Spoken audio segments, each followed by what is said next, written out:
we're finally going to do the gear episode. I've been a little bit shy about putting this one out because I don't like to show off all my stuff, especially since I've got some pretty poor stuff. But the goal isn't for you to copy or duplicate exactly what I have done, but to get you to think about some basic standardized level of militia gear that you'll need for your group, for each member.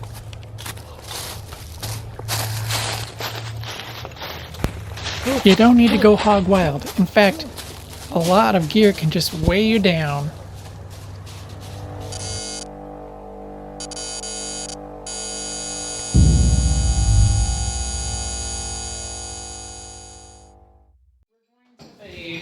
Learning what tools and equipment we are going to need. And we have 3 layers of equipment. And that is level 1, level 2, level 3. And they all go on a level 0. No, that's not what happens. Level 0 is not your birthday suit. Level 0 is an alternate to all of this. Level 1, 2, and 3 is what you look like when you put on your uniform and you're ready to go. Level 0 is what you look like any other time. So we're going to pause the video with the power of magic. Oh, okay, back in my civvies. Actually, I just took off the outer layer. But I'm not going to bore you with a whole pocket dump. Basically, you carry everything you normally do, your wallet, your keys, your whatever. But as a prepared citizen, what are you going to need extra that is always on you? Well, the first thing you're going to need is a primary weapon. And I recommend carrying on your appendix because it's very fast present. You also need to get a nice Kydex holder. I couldn't find one for old Bessie here, but I do have one for my shield, my Smith & Wesson shield.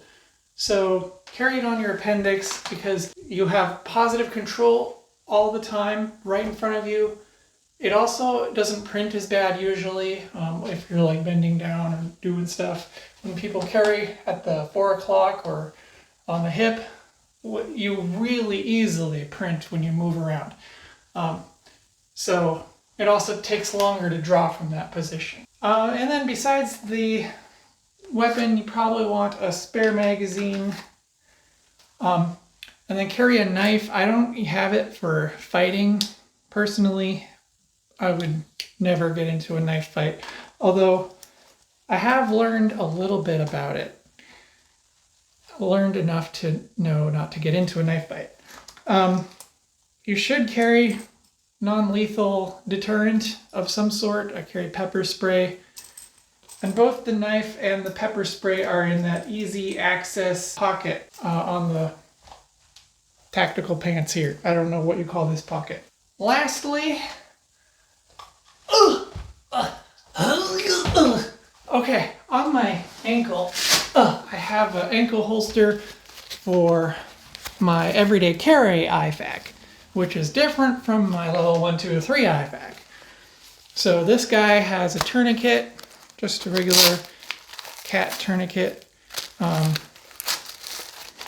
It's got gloves, tape, and it's got gauze, and it's got a chest seal in here somewhere. A chest seal and then the wound packing material. Just the basics. I want to be able to carry shears, but couldn't really carry it comfortably, so I took it out of here. The shears would be important for cutting the clothes off of you and getting at the wounded area. But it's okay to carry a med kit on your ankle, but do not carry your weapon on your ankle. It's just not a good place to carry your weapon. But, you know, time is of the essence when it comes to first aid, but not milliseconds essence. It's more like, you know, you can bleed out in 90 seconds, you asphyxiate in 2 minutes, you all of that stuff, hypothermia. Time is of the essence, but you've got seconds to get to your IFAK. But I've carried this every day for the last 3-4 years, and it's it's held together. I don't know what brand this is. I'll try and look it up for you guys, but it's been really good. You know, it's pretty comfortable to wear. It kind of wicks the sweat up. You should wash it every once in a while because it wicks the sweat up. Yeah, it's a really good thing to have. I recommend you have one.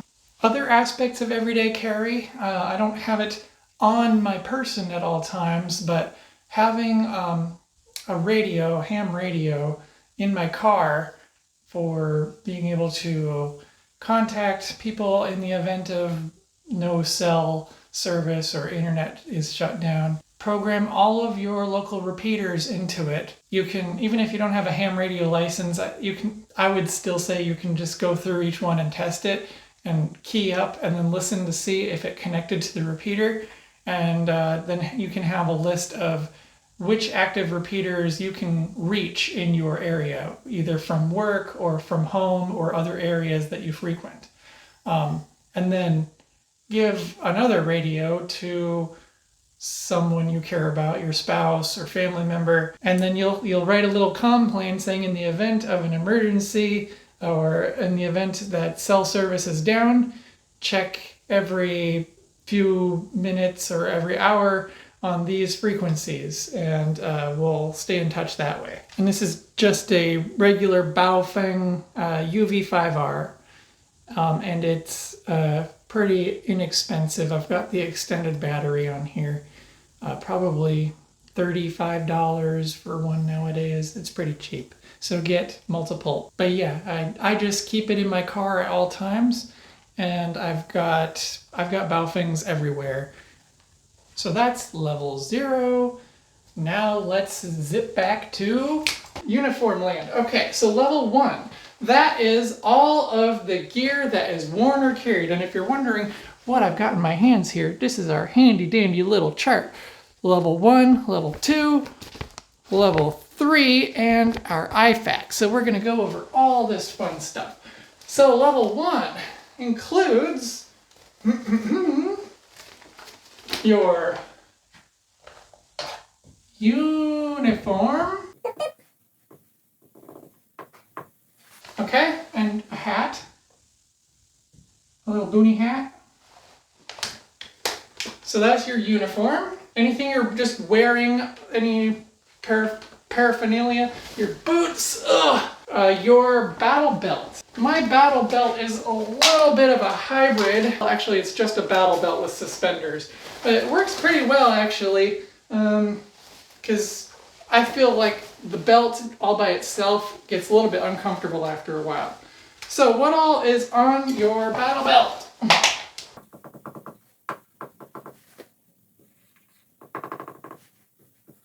So we've got things like spare magazines. I don't actually have any rifle magazines on my battle belt. You might want to have at least 2 magazines for your rifle. Holster for sidearm. Okay, let's get that out. This is my main sidearm for when I am doing the level 1, 2, 3 thing. So it's a full-size weapon with a weapon light on a drop leg holster. This is a terrible holster. Don't get one of these holsters. Get a Kydex holster. So you'll want to have at least 2 or 3 magazines for your sidearm on your battle belt. A full tang knife, I don't have that. A dump pouch, I do have a dump pouch, and I've got lots of junk in my dump pouch. All right, so let's see what I have in my dump pouch. This might be an adventure here, but we're doing it live. Okay, sunglasses, all right. An extra cable for my radio, connecting it to my headset. Oh, I've got face paint. Isn't that fun? Yep, 3 kinds of face paint. We'll have a video about camouflage sometime. A signaling whistle. A headlamp. Shears. I don't know why these aren't just in my IFAC. Bug spray. People will tell you that bug spray is a dead giveaway and you shouldn't wear it, but I'd rather not get bit by mosquitoes. Small pocket binoculars. A charging cable for my radio. More ways to start fire. Making water tasty after you've purified it. It removes the iodine taste. And this is a reflective strip of material, retroreflective. And if I do want to be seen, I can clip this on my uniform and be easily spotted. But otherwise, keep it buried in the bottom of my dump pouch because I don't want to be easily spotted most of the time. Another red light here. Red light, by the way, is great for trying to maintain your night vision, except red light is even more visible under IR because, IR means infrared, even lower on the spectrum than red light. And so red light is more easily visible than white light under IR. Oh my, no, dude. One guy has a red light. Dude, the red light's easier to spot than the white ones, man. Yeah. You know what? Why don't I demonstrate? All right, we're gonna put on the battle belt. No talk, only do. Water with iodine tablets. In my 3-day bag, I've got a water filtration thing. And of course, IFAC. And we'll go through the contents of all of that. So the IFAC, or individual first aid kit, is on the back of my battle belt.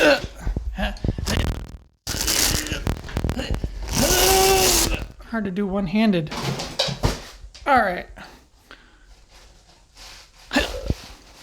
Okay. All right. So your individual first aid kit is just that, individual. I have a training tourniquet in here. You shouldn't use your normal tourniquet for practice because they do lose their virginness after use. So your individual first aid kit is tailored to you specifically, and that's because all of the items in here are for you. If you're wounded and someone helps you, they're going to pull the items off you and use your stuff. Also, you can put specialized things related to your own needs.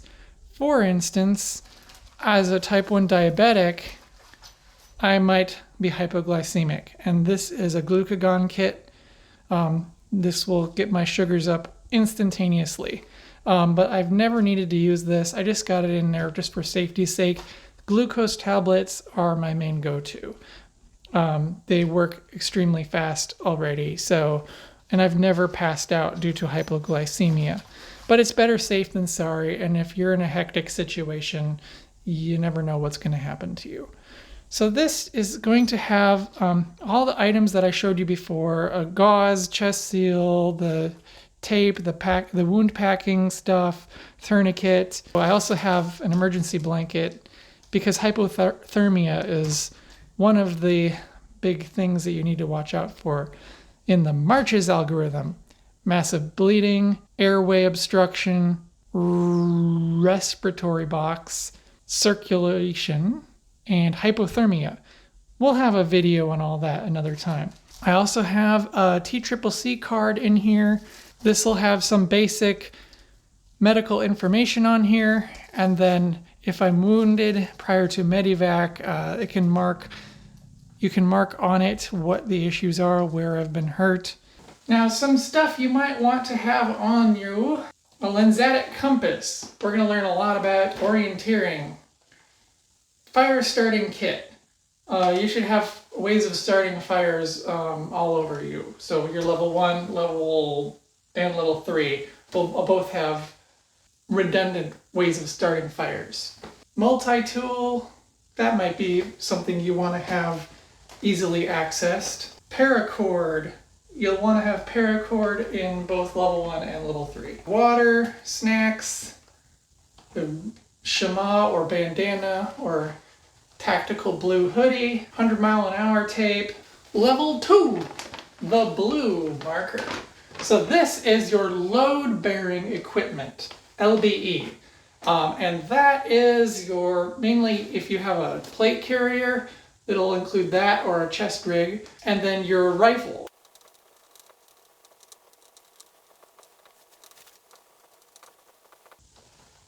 So let's take a look at what I've got going. I have a very small plate carrier. Oh.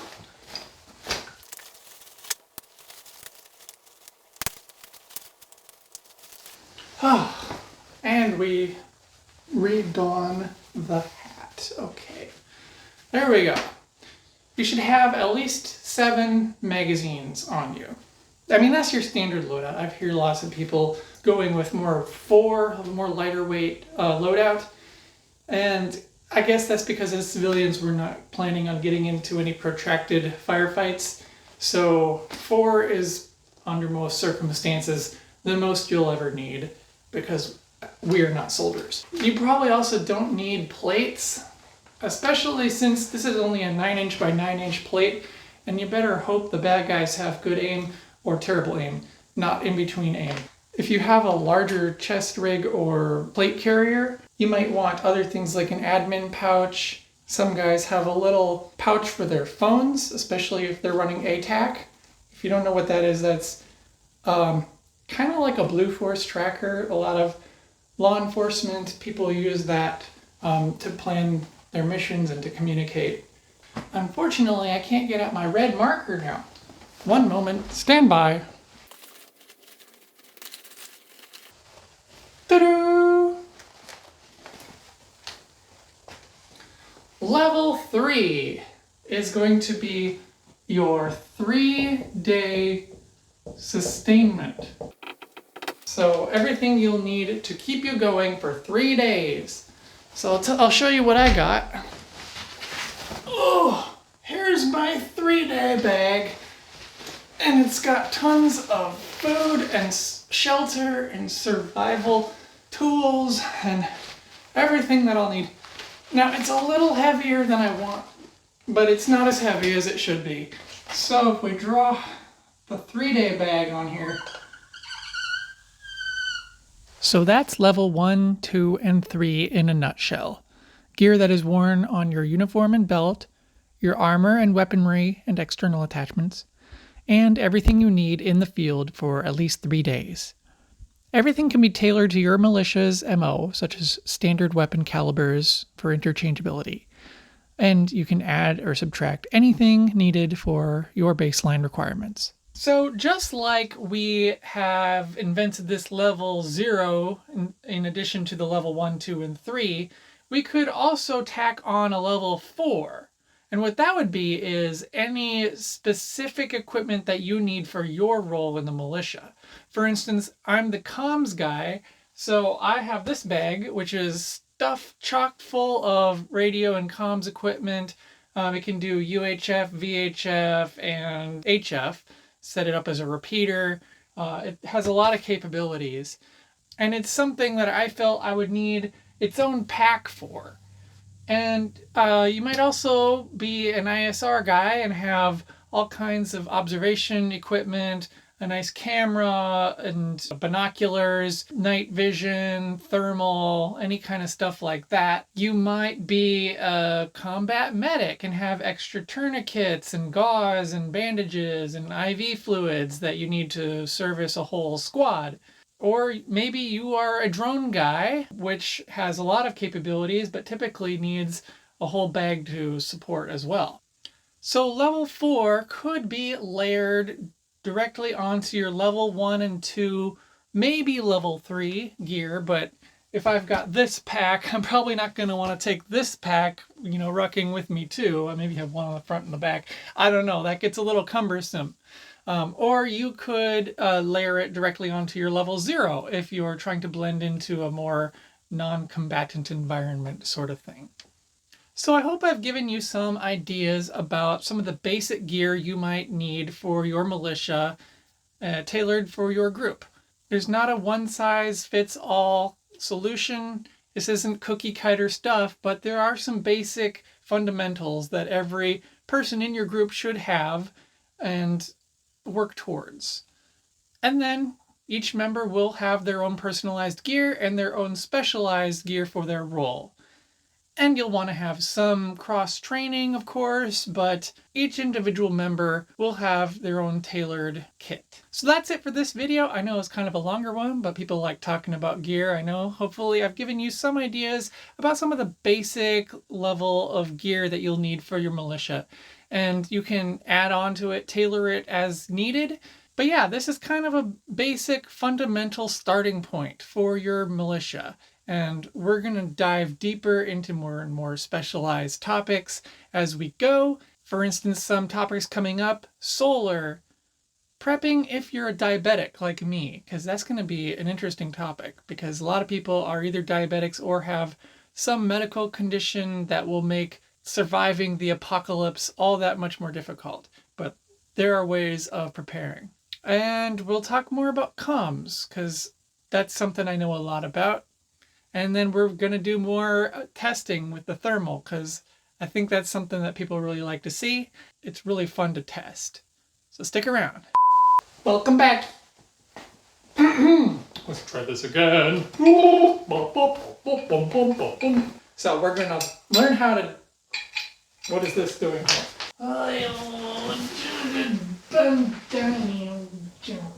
Yes, I'm an elite fighting force. I ran out of brainwaves.